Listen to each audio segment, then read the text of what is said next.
যখন আমি একটি আসসালামু কার আলাইকুম শোরুমে গাইস, যাই দেখুন আমার সাথে কিছু খারাপ ঘটে। কারোর এক্সকিউজ পোশাক মি, আমার একটি দেখে BMW তাকে কার বিচার লাগবে। এই করাটা গাড়িটা নিন, ঠিক অনেক না। সস্তা। আমি দেখুন বলেছি আমার BMW ভিডিওটা কার লাস্ট লাগবে। পর্যন্ত আপনি এত দেখবেন, দামি কার মজা কেন পাবেন। দেখবেন? আপনি আশা তো করি এটা কখনোই শিক্ষা কিনতে নিয়ে পারবেন না। ভিডিওটা আপনি এটা কেন বলছেন? স্যার, পোশাক আমার নিয়ে সাথে কাউকে আসুন, বিচার করার আমি দরকার আপনাকে নেই। কার দেখাচ্ছি। আরে স্যার, বলুন আপনার কেমন দেখুন, গাড়ি লাগবে? আমার একজন একটি BMW কার লাগবে। মানে স্যার, খুঁত আপনার যেই গাড়ি খুঁত লাগবে আমার চিন্তা সাথে আছে, আসুন, আমি সেই দেখাচ্ছি। কিন্তু ঠিক কার আছে। নিতে পারে।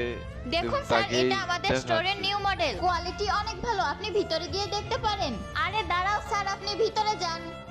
তুমি এমনটা কেন করছো? আমি তো ওনাকে দেখুন, প্রথমে কার একটা দেখাচ্ছিলাম। মানুষকে যার তার কেনার পোশাক ক্ষমতা দেখে নেই জাজ তাকে করতে দেখানোর হচ্ছে কোনো যে দরকার নেই। দোকানদার হিসেবে সে তোমার জানা বড় উচিত কার আপনার কে কিনতে পারে।